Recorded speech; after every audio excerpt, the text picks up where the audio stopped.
बस।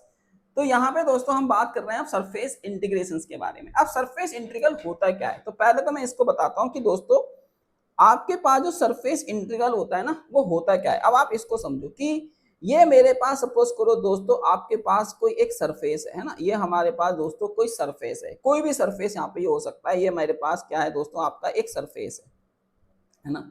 This is your surface S, इसको हम यहाँ पे दोस्तों सरफेस एस बोलते हैं।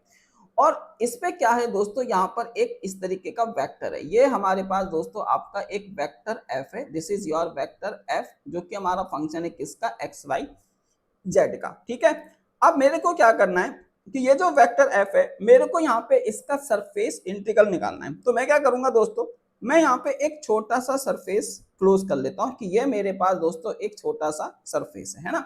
यहाँ पे मैंने दोस्तों अपना एक छोटा सा सरफेस यहाँ पे इसको मान लिया कि ये हमारे पास दोस्तों एक छोटा सा सरफेस है।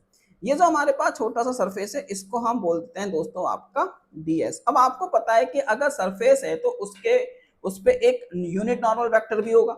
तो ये दोस्तों हमारे पास जो सरफेस है, इस सरफेस का यूनिट नॉर्मल वेक्टर दोस्तों आपके पास ये है। ये हमारे पास इस सरफेस का दोस्तों यूनिट नॉर्मल वेक्टर है। तो अब मैं क्या करूंगा, अब हम यहाँ पे f का वो कंपोनेंट लेंगे, हम दोस्तों यहाँ पे f का वो कंपोनेंट लेंगे जो यूनिट वेक्टर के अलोंग होगा। तो यहाँ पर हम क्या करते हैं दोस्तों कि एंगल हम यहाँ से लेते हैं थीटा। हमको हमेशा एंगल कहाँ से लेना है, एक चीज का ध्यान रखेंगे, एंगल हमेशा हम यूनिट नॉर्मल वेक्टर से लेंगे। ठीक है, तो अगर मैं यहाँ पे यूनिट नॉर्मल वेक्टर से एंगल लूंगा तो इसके अब मैं अगर कंपोनेंट डिसॉल्व करूंगा तो एक कंपोनेंट दोस्तों आपका ये होगा, ये वाला कंपोनेंट आपका हो जाएगा एफ साइन थीटा। और यहाँ पे ये वाला जो कंपोनेंट होगा यूनिट वेक्टर के अलोंग, तो यूनिट वेक्टर के अलोंग जो कंपोनेंट होगा वो हो जाएगा आपके पास एफ कॉस थीटा, है ना। यह आपके पास दोस्तों कितना हो जाएगा, एफ कॉस थीटा। तो यहां से हमारे पास ds निकल के आएगा, यानी कि ds का मतलब क्या है दोस्तों, सरफेस इंटीग्रल स्मॉल सरफेस। तो वो दोस्तों हमारे पास क्या हो जाएगा, तो यहां से आप इसको क्या लिखें, मैं इसको ds नहीं लिख रहा, मैं इसको लिखता हूं यहाँ पे, है ना। ds तो फिर गड़बड़ हो जाएगा ना, हम इसको ds नहीं लिखते।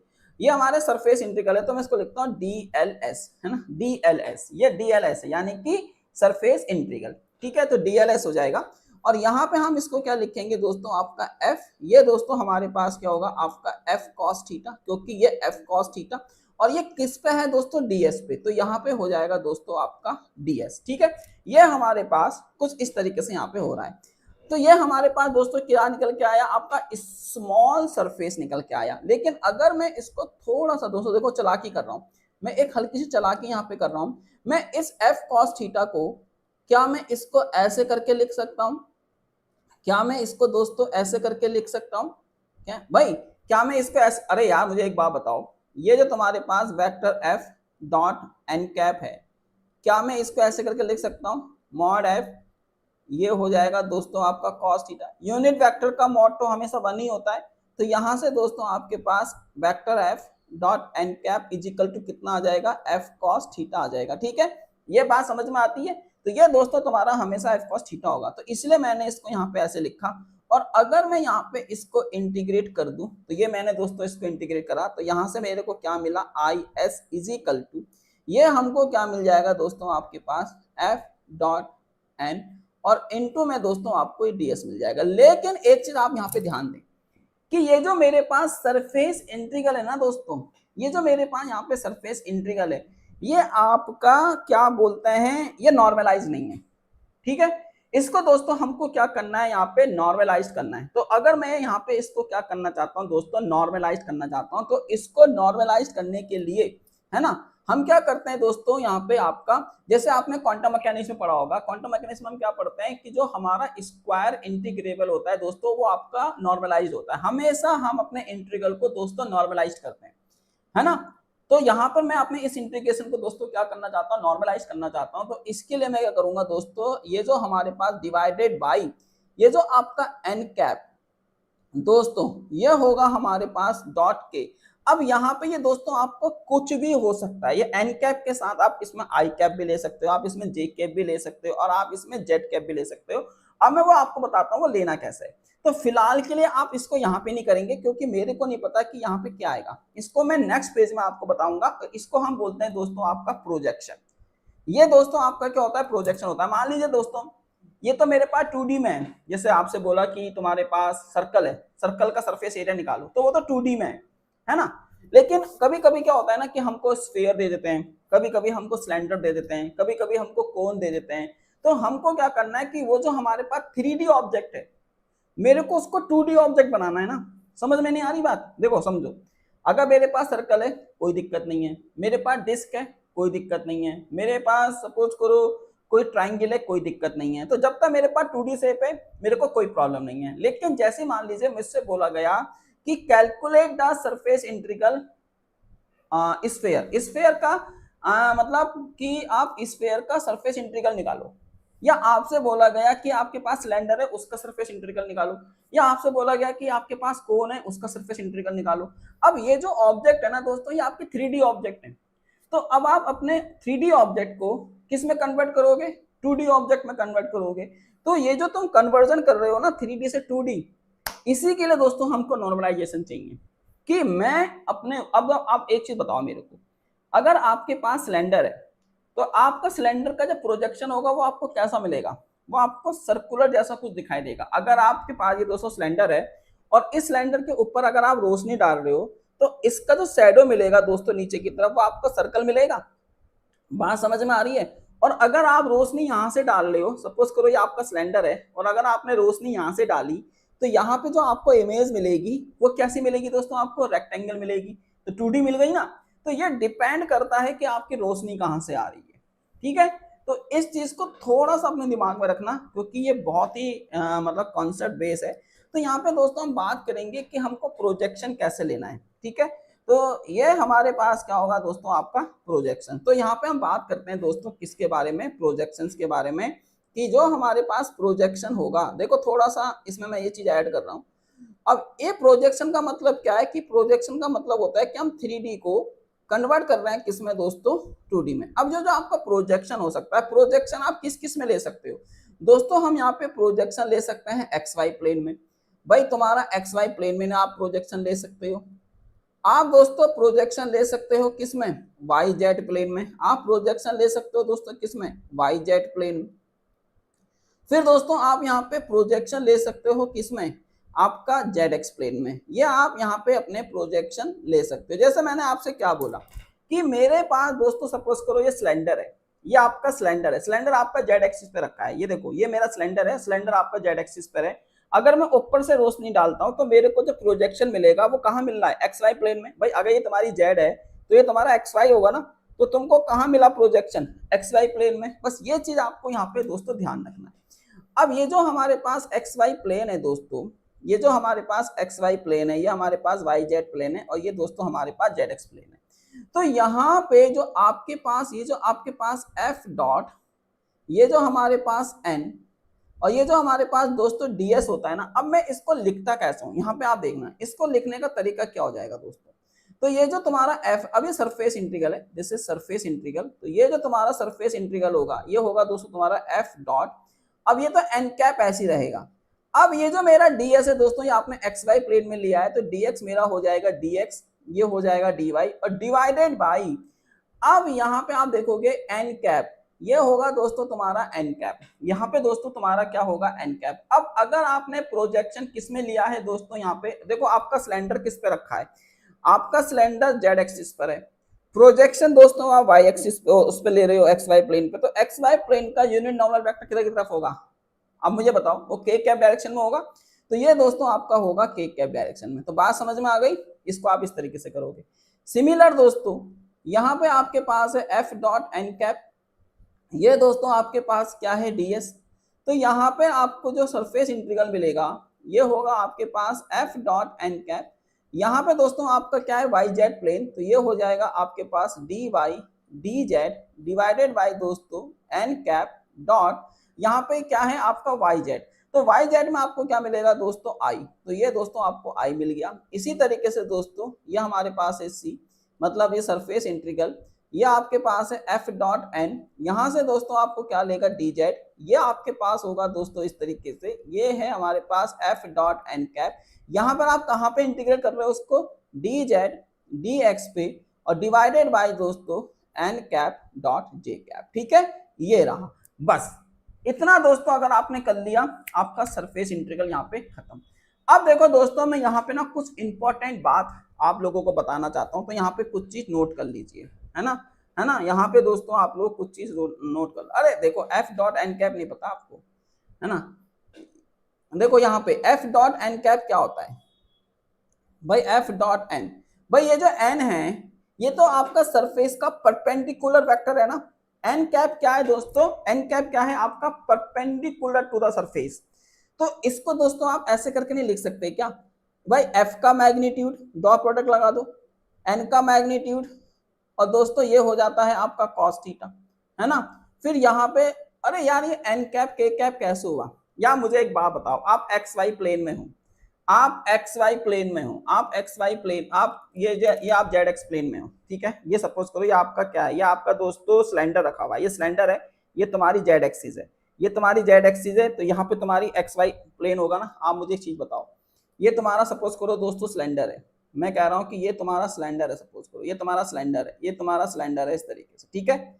ये हमारे पास आपका सिलेंडर है। अगर दोस्तों ये तुम्हारा जेड एक्सिस है, अगर ये तुम्हारी दोस्तों जेड एक्सिस है, ये तुम्हारी जेड एक्सिस है, तो इसका ये हमारा एक्स वाई प्लेन होगा, this is your X Y plane, ये तुम्हारा एक्स वाई प्लेन है, तो ये तुम्हारा एक्स वाई प्लेन है, तो ये होगा एन कैप। अब दोस्तों इसका जो यूनिट वेक्टर होगा वो किस डायरेक्शन में होगा भाई, इस प्लेन का यूनिट वेक्टर किस डायरेक्शन में होगा, इस प्लेन का यूनिट वेक्टर किस डायरेक्शन में होगा, तो इस प्लेन का यूनिट वेक्टर तुम्हारा के कैप डायरेक्शन में होगा ना, के कैप डायरेक्शन में। तो ये दोस्तों आ गया हमारा के कैप, ठीक है, दिस इज योर के कैप, ठीक है। तो एन डॉट के, आ गई बात समझ में, है ना। एन डॉट के ये कुछ इस तरीके का है यहाँ पे, सही है ना। हाँ, अरे देखो भाई डिवाइड में कैसे आया, इसके लिए ना पूरा का पूरा एस के दास की बुक में आपका एक आर्टिकल है, आप उसको अच्छे से बैठ के पढ़ लेना, ठीक है, 2-3 पेज का है ना। मैं बस इतना बता रहा हूँ कि इसको नॉर्मलाइज करते हैं, ठीक है, क्योंकि यार देखो ये सीधा सीधा यहाँ पे चीजें हैं, नहीं तो आप एच के दास की बुक को पढ़ लो, वहां पे आपको 3 पेज में पूरा का पूरा प्रूफ मिल जाएगा, है ना। तो वो आपको, ठीक है, प्रूफ पढ़ सकते हो आप, ठीक है। मेरे को नहीं लगता कि प्रूफ पढ़ना जरूरी है, हमको तो खाली क्वेश्चंस करना जरूरी है, ठीक है। तो वो है हमारे पास, तो ये बात समझ में आ गई, है ना। मैं डेरिवेशन नहीं कराऊंगा किसी भी चीज का, ठीक है। तो यहाँ पे इस चीज को हम लोग दोस्तों देख सकते हैं। चलो फिर एच के दास के बुक के अंदर पूरा का पूरा डेरिवेशन है, 2-3 पेज का है, पूरा का पूरा निकाल के निचोड़ करके स्ट्रिप बना के सर्कल बना के थीटा लेके बीटा लेके पूरा का पूरा प्रूफ दे रखा है। बस इसका मतलब क्या है कि हमको नॉर्मलाइज करना है, ठीक है, ये है। चलो दोस्तों, अब मैं यहाँ पे ना इस इंटीग्रल की कुछ इंपॉर्टेंट बातें लिख रहा हूँ, है ना, इसको आप दोस्तों यहाँ पे नोट कर लो, ये बहुत जरूरी है, इसको आप नोट कर लो। मतलब ये कुछ चीजें ऐसी होती है ना दोस्तों, कुछ चीजें ऐसी होती हैं जो आपकी एग्जाम में कैलकुलेशंस को बचाती हैं, मतलब आपका टाइम बचाती हैं, ठीक है। तो ये क्या है दोस्तों, अगर मान लीजिए दोस्तों आपको ना एक स्फीयर दिया है क्वेश्चन में आपसे बोला गया है कि क्वेश्चन में सपोज करो आपको स्फीयर दिया है, तो आप क्या करोगे, तो यहाँ पे हम लिखेंगे यूनिट, ये मैं आपको डायरेक्ट बता रहा हूँ, unit normal vector to the surface, to the surface of sphere. मान लीजिए अब दोस्तों आपको स्फीयर का इक्वेशन तो पता ही होगा, स्फीयर का इक्वेशन क्या होता है, X square plus Y square plus Z square और इज इक्वल टू दोस्तों ए स्क्वायर, ये हमारा इसका स्फीयर होता है। तो दोस्तों इसका जो यूनिट नॉर्मल वेक्टर होगा ना, इसको आप डायरेक्ट याद कर लो, डायरेक्ट याद कर लो दोस्तों इसको, है ना। ये दोस्तों हमारा क्या होता है, delta F divided by mod delta F, ये मैंने कल बताया था आपको। तो इसकी दोस्तों डायरेक्ट वैल्यू होगी वो हमारे पास की हो जाएगी एक्स आई cap plus y j cap, ये आपको डायरेक्ट याद होना चाहिए, एग्जाम में कैलकुलेट नहीं करना है, एग्जाम में कैलकुलेट करने बैठोगे दिमाग खराब हो जाएगा, ठीक है। क्योंकि देखो आपको एन कैप चाहिए ना, तो आपको हर जगह पे एन कैप चाहिए, देखो यहाँ पे तुम्हें एन कैप चाहिए, ये तुम्हें एन कैप चाहिए, अब तुम क्या है वहां बैठ के एन कैप निकालते रहोगे, तो इसीलिए डायरेक्ट याद कर लो, है ना, इसीलिए दोस्तों डायरेक्ट याद कर लो। यहाँ पे क्या होगा, हद से यार बोल देगा X square plus Y square plus Z square is equal to 16। मान लीजिए आपको इक्वेशन दे दी X square plus Y square plus Z square is equal to 16, तो एक कितना हो गया 4, बस इसको डिवाइडेड बाय 4 कर देना, ठीक है। मैं इसलिए आप लोगों से कह रहा हूं कि ये चीज आपको डायरेक्ट याद होनी चाहिए। इसी तरीके से दोस्तों अगर मान लीजिए आपसे बोला जाए कि यूनिट नॉर्मल वेक्टर, है ना, unit normal vector to the cylinder, और एक चीज मैं आपको बता रहा हूं कि क्वेश्चन में हमेशा स्फीयर और सिलेंडर ही आएगा, क्योंकि उनको पता है कि तुमसे ये भी नहीं हो पाएगा, तो इसलिए वो तुमको कभी कोन कभी इलिप्स नहीं देगा, है ना, क्योंकि तुम उसका सरफेस निकाल ही नहीं सकते भाई, तुम उसका सरफेस निकाल ही नहीं सकते, ठीक है। उन्हें भी पता है कि तुम कितना लेवल में हो, इसलिए वो आपको हमेशा स्फेयर या सिलेंडर देंगे, क्योंकि हम इसके यूज टू होते हैं, हमको इसके कोऑर्डिनेट पता होते हैं।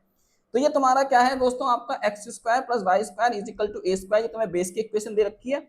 और दोस्तों जो इसकी हाइट है, वो हाइट क्या दे रखी है आपको, Z is equal to 0 to Z is equal to B, ये आपको दोस्तों इसकी हाइट दे रखी है। तब उस केस में जो इसका यूनिट नॉर्मल वेक्टर होगा वो दोस्तों हमारे पास क्या निकल के आएगा, तो उस केस में इसका यूनिट नॉर्मल वेक्टर होता है दोस्तों क्या, एक्स आई कैप प्लस का दोस्तों वाई जे कैप और डिवाइडेड बाय दोस्तों ये हो जाएगा आपके पास ए। बस इस चीज को यहाँ पे आप लोग याद कर लीजिए, है ना। ये दो फॉर्मूले मैंने आपको यहाँ पे लिखवाए हैं कि आपको यूनिट नॉर्मल कैसे निकालना है। अब मैं इसके ऊपर क्वेश्चन करा रहा हूँ, क्वेश्चन देखते जाना बस, है ना, क्वेश्चन समझना। अगर तुमने ये क्वेश्चन समझ लिया ना, तुम्हारा जीवन का उद्धार हो जाएगा। और पहली बात तो यह है कि भाई इतना करने की जरूरत ही नहीं है ना। इसके लिए कौन आया था, स्टॉक चला, स्टॉक ने बोला अरे भाई कहाँ सर पे के चक्कर में पड़ रहे हो, है ना, क्योंकि चीजें डेवलप होती हैं, है ना, चीजें डेवलप होती हैं। तो ये तो तुम्हारा तब है जब तुम्हारे पास स्टॉक्स और डाइवर्जेंस नहीं है ना। जब तुम्हें स्टॉक डाइवर्जन लगाना नहीं आता तो तुम्हें इतनी सारी कैलकुलेशंस करनी पड़ेगी। इसलिए मैंने बोला कि सरफेस इंटीग्रेशन अपने आप में एक टफ टॉपिक है ना, अपने आप में दोस्तों एक टफ टॉपिक है।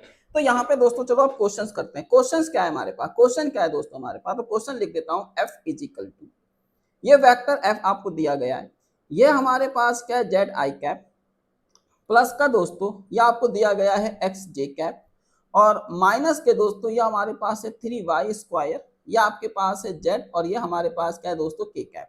तो फाइंड, आपसे क्या बोला गया है, फाइंड दी सरफेस इंटीग्रल। दोस्तों यहाँ पे आपको क्या निकालना है, सरफेस इंटीग्रेशन निकालना है। लो तुम्हें इसकी वैल्यू यहाँ पे दोस्तों कैलकुलेट करनी है, ठीक है। वेयर वेयर जो हमारा एस है दोस्तों इज दी, पूरा का पूरा क्वेश्चन पढ़ेंगे, is the surface of the cylinder, है ना, ऑफ दी सिलेंडर। यहाँ पे आपको क्या दिया है, ऑफ दी सिलेंडर, है ना, X square plus Y square और इज इक्वल टू 16, ठीक है। इंक्लूड है ना, यहाँ पे अभी क्या होता है ना, जैसे मेरी कुछ स्पेलिंग मिस्टेक हो जाती है, तो मैं पढ़ाता था तो एक बच्चा कह रहा सर आप स्पेलिंग मिस्टेक करते हो बहुत। अब मैंने कि तुझे इंग्लिश का टीचर बनना है या फिजिक्स का टीचर बनना है तो ये बता दे पहले मुझे, है ना, इन दी फर्स्ट ऑक्टेन, है ना।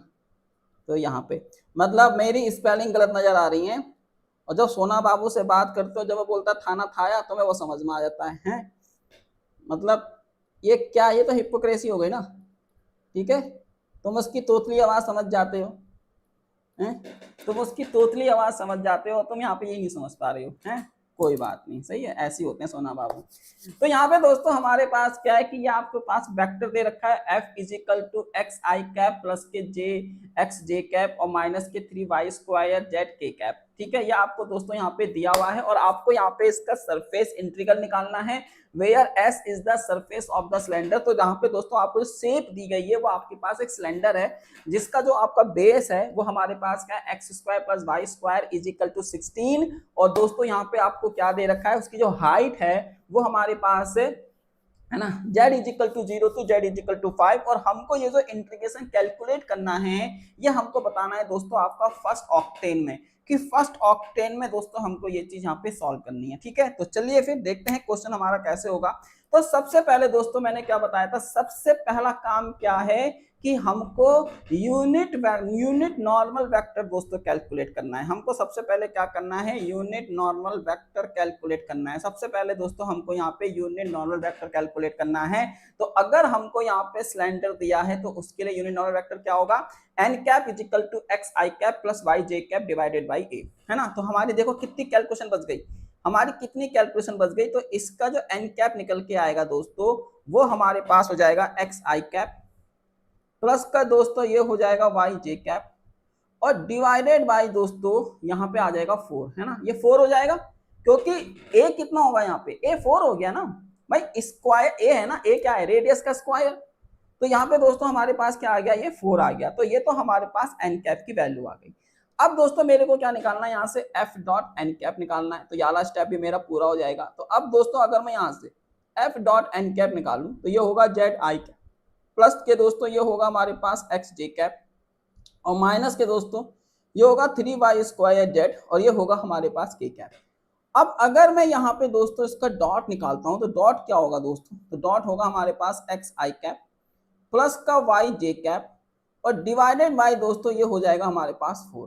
अब यहां से अगर आप इसका डॉट निकालोगे तो डॉट निकालो, चलो भाई i से i का मल्टीप्लाई करेंगे तो zx आ जाएगा, दिस इज zx। और फिर यहां से आप j का निकालोगे तो j कितना आ जाएगा दोस्तों हमारा पास xy है ना, और तो सब जीरो हो जाएगा और डिवाइडेड बाय दोस्तों आपका 4 आ जाएगा। ठीक है, यही आएगा ना दोस्तों आपका, एक बार इसको मेरे को बता देना। यस सर जी। अब इसमें से भी अगर दोस्तों आप देखोगे तो मेरा xy4 कॉमन आ रहा है, वाह, ये हमारा दोस्तों xy4 कॉमन आ जाएगा तो ये हो जाएगा z प्लस का y। तो यहां से दोस्तों हमारा जो f.n की वैल्यू निकल के आई, यहां से दोस्तों जो हमारे पास f.n की वैल्यू निकल के आ गई, ये दोस्तों हमारे पास क्या आ गई xy4 और ये हमारे पास क्या है z प्लस का y, ये हमारे पास ये आ गया। अब दोस्तों क्वेश्चन में क्या बचा, अब बचा दोस्तों आपके पास यहाँ पे ds, हम यहाँ पे ds निकालेंगे। तो ds निकालने के लिए सबसे पहले हमको चाहिए प्रोजेक्शन। ठीक है, तो अगर हमको दोस्तों यहाँ पे प्रोजेक्शन निकालना है, अब हम यहाँ पे क्या निकालेंगे दोस्तों आपका प्रोजेक्शन, क्योंकि विदाउट प्रोजेक्शन आप कर नहीं सकते। तो प्रोजेक्शन दोस्तों मैं किस किस में लूंगा, मैं एक बार देखूंगा XY प्लेन में, फिर दोस्तों मैं एक बार देखूंगा इसको YZ प्लेन में, और फिर दोस्तों हम इसको देखेंगे किस में, ZX प्लेन में। हेलो है ना, हेलो नॉलेज, हॉले नॉलेज, ठीक है यहाँ पे। ठीक है, तो ये जो हमारे पास XY प्लेन हो गया, ये दोस्तों आपके पास YZ प्लेन हो गया, और ये दोस्तों हमारे पास ZX प्लेन हो गया। तो ये हमारे पास दोस्तों प्लेन है। तो इसमें अब हम देखते हैं अपना प्रोजेक्शन। तो दोस्तों यहाँ पे जो आपका प्रोजेक्शन होगा XY प्लेन में, जो आपका प्रोजेक्शन होता है दोस्तों वो आपका क्या होता है n cap dot k cap, है ना, ये हमने देखा था। इसमें दोस्तों जो आपका प्रोजेक्शन होता है वो क्या होता है n cap dot i cap, और इसमें दोस्तों जो आपका प्रोजेक्शन होता है वो होता है n cap dot j cap. ये हमने देखा था, बताओ मेरे को, ये हमने देखा था। Yes sir. अब यार आप मेरे को एक चीज बताना, ठीक है, ये जो हमारा पास प्रोजेक्शन होता है दोस्तों, ये जो हमारे पास प्रोजेक्शन होता है, यानी कि ये जो हमारे पास प्रोजेक्शन होगा ds, मैंने क्या बताया था, ये आपका n cap dot k cap. अगर मैं n cap dot k cap लेता हूं, चलो अब अगर मैं यहाँ पे दोस्तों n cap dot k cap लेता हूँ, चलो ये था हमारे पास, ये आपका n कैप आया था। ठीक है, ये दोस्तों हमारे पास n कैप था, this is your n cap, ये हमारे पास n कैप था। तो अगर मैं n कैप का k कैप के साथ दोस्तों प्रोडक्ट लूंगा तो वो जीरो हो जाएगा ना, क्योंकि k के साथ डॉट प्रोडक्ट निकालो तो भाई k के साथ तो डॉट प्रोडक्ट जीरो आ रहा है। अरे भाई, तो अगर तुमने k के साथ इसका डॉट प्रोडक्ट जीरो निकाल दिया तो भाई क्या हो जाएगा, तो ये तुम्हारा ds डिवाइडेड बाय जीरो, ये तो गलती हो गया ना, आपका डिनोमिनेटर कभी भी जीरो नहीं हो सकता। तो भाई मैं इसमें प्रोजेक्शन नहीं ले सकता, मैं XYZ में प्रोजेक्शन नहीं ले सकता, क्योंकि अगर मैंने XYZ में प्रोजेक्शन ले लिया तो डिनोमिनेटर ही जीरो हो जाएगा, तो खत्म, टाटा बाय बाय। तो अब दोस्तों मैं क्या करूंगा, अब अगर मैं अपना प्रोजेक्शन देखता हूं YZ प्लेन में, तो YZ प्लेन में प्रोजेक्शन कितना होगा, तो ये हो जाएगा दोस्तों मेरे पास dy, ये हो जाएगा मेरे पास dz डिवाइडेड बाय। अब दोस्तों अगर मैं n डॉट आई कैप लेता हूं, अब अगर मैं यहाँ पे दोस्तों n डॉट आई कैप लेता हूं, अगर मैं दोस्तों यहाँ पे n डॉट आई कैप लेता हूं तो मेरे को क्या मिलेगा, तो इसका i के साथ डॉट प्रोडक्ट लो तो ये मिलेगा दोस्तों मेरे को xy4। तो यहाँ पे जो इसका प्रोजेक्शन निकल के आया दोस्तों वो हमारे पास क्या निकल के आएगा, आपका xy4। अब इसी तरीके से सिमिलरली अगर मैं यहाँ पे निकालूंगा तो ये दोस्तों मेरे पास होगा dz, ये होगा dx डिवाइडेड बाई xy4। अब बात आती है कि सर जी मैं कौन सा वाला लूं, है ना, मेरे पास दो प्रोजेक्शन है, इन दो प्रोजेक्शन में से मैं कौन सा प्रोजेक्शन लूं। तो मैं आपको बता रहा हूं भाई, आपको ना मैंने क्या बोला, इंटीग्रेशन को इजी करना है, इंटीग्रेशन को टफ नहीं करना है।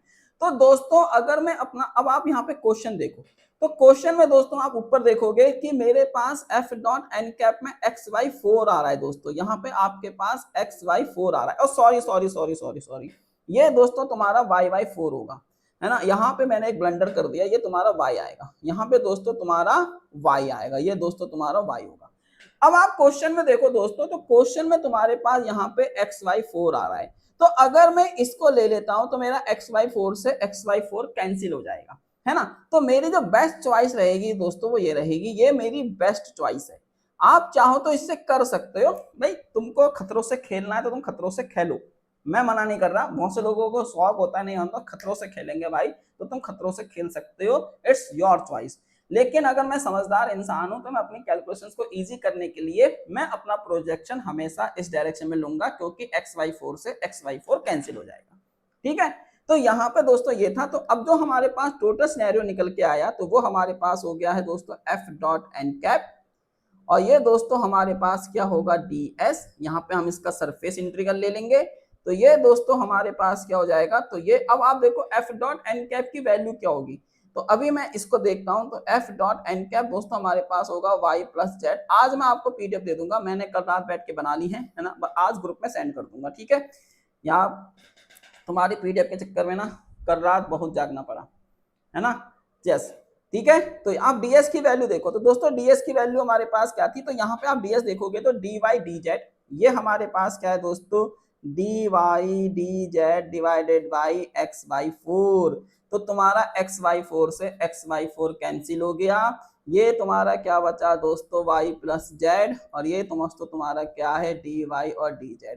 अब हमको बस इसको इंटीग्रेशन करना है। अब हमको क्या चाहिए दोस्तों, यहाँ पे इसकी लिमिट चाहिए। अब दोस्तों हमको क्या चाहिए, इसकी लिमिट चाहिए। अरे तो भाई तुम्हारी y की तो z की लिमिट तो तुम्हें पता ही है ना, z तुम्हारा कहां से कहां तक वेरी कर रहा है, तो z तुम्हारा z is equal to 0 to z is equal to 5 vary कर रहा है। अरे भाई क्वेश्चन में दे रखा है, क्वेश्चन में दे रखा है, ये रहा क्वेश्चन में कि आपको z इज इक्वल टू 0 से z इज इक्वल टू 5 दे रखा है। और दोस्तों यहाँ पे तुम्हारे पास इक्वेशन भी है, ये तुम्हारे पास इक्वेशन भी है, x square plus Y square is equal to 16। तो चलो बना लो यहाँ पे। तो सबसे पहले तो अब यहाँ पे अगर मैं एक सर्कल ड्रॉ कर लूँ दोस्तों, ये मैंने अपना एक सर्कल ड्रॉ कर लिया, ये हमने एक सर्कल ड्रॉ करा, और जिसकी जो हमारे पास रेडियस है, आप इसकी अगर रेडियस देखोगे तो दोस्तों रेडियस क्या है इसकी, यहाँ पे इसकी जो रेडियस है दोस्तों r इज इक्वल टू यहाँ पे 4 है। तो अगर मैं XY प्लेन में इसको बना रहा हूं दोस्तों, अगर मैं XY प्लेन में इसको बना रहा हूं, ये मेरी x एक्सिस है, ये मेरी y एक्सिस है, तो आप मेरे को बताइए कि भाई y में भी तो ये आपका 0 से 4 जाएगा। भाई मेरे को एक चीज बताओ कि यहाँ पे जो y की लिमिट होगी दोस्तों, जो हमारे पास यहाँ पे y की लिमिट होगी, y की लिमिट दोस्तों आपके पास कितनी होगी, तो ये हमारे पास 0 से 5, ये तो हमारे पास z की लिमिट हो गई। और y की लिमिट दोस्तों आपके पास क्या होगी, तो y की लिमिट आपके पास हो जाएगी 0 टू 4, ये हो जाएगा हमारे पास y प्लस जेड, और ये दोस्तों आपके पास क्या होगा dy और dz। और दोस्तों अगर आप इसको इंटीग्रेट करके लेके आओगे आंसर योर 90। अब देखो यार, यहाँ पे आपके पास फाइनाइट लिमिट है, तो फाइनाइट लिमिट के लिए तो आप इंटीग्रेशन कर सकते हो ना। तो यहाँ पे दोस्तों इस तरीके से ये क्वेश्चंस का आंसर आपके पास आ जाएगा कितना, 90, है ना। तो बस हो गया सिंपल। देखो बस इतना चीजें दोस्तों आपको यहाँ पे करनी थी। ये है हमारा सरफेस इंटीग्रल। भाई बहुत लेंथी क्वेश्चन होता है सरफेस इंटीग्रल का, है ना। हाँ, तो इट इज क्लियर। बिल्कुल बिल्कुल, ये हमेशा लेना है। पहली बात तो इतना टफ क्वेश्चन एग्जाम में आता नहीं है ना। मैं एक चीज क्लियर कर दूं, मेरा काम है आप लोगों को पढ़ाना, ठीक है। तो मैं आपको वो हर पॉसिबिलिटी बता रहा हूँ जिससे कि आप अपना क्वेश्चन कर पाओ। सरफेस इंटीग्रल को कोई टच नहीं करता है ना, इसीलिए क्योंकि ये लेंथी होते हैं, ठीक है। लेकिन आपको ना इसको नॉर्मलाइज करना है। यहाँ पे देखो ये पूरा का पूरा माइंडसेट आपका है ना, कि आपको नॉर्मलाइजेशन कैसे लेना है। तो सबसे पहले तो आपको ये चेक करना है कि डिनोमिनेटर कभी भी 0 ना हो। तो सबसे पहले आप देखो डिनोमिनेटर कभी भी 0 ना हो, और दूसरा कि आपका मिनिमम से मिनिमम जो आपको कैलकुलेशन है वो आपको इजी बनानी है। अब इजी बनाने के लिए यहाँ पे आपका माइंड चलेगा कि आप पोलर कोऑर्डिनेट में जाते हो, आप उसको कार्टेशियन कोऑर्डिनेट में रहने देते हो, आप क्या काटना चाह रहे हो। तो ये आपको दोस्तों खुद से चेक करना है, ठीक है। ये आपको दोस्तों खुद से चेक करना है कि आप अपने उन क्वेश्चंस को दोस्तों करोगे कैसे। तो आई थिंक दोस्तों आपको ये चीजें यहाँ पे समझ में आ गई होंगी, ठीक है। तो ये रहा, है ना। हाँ, क्लियर है ना।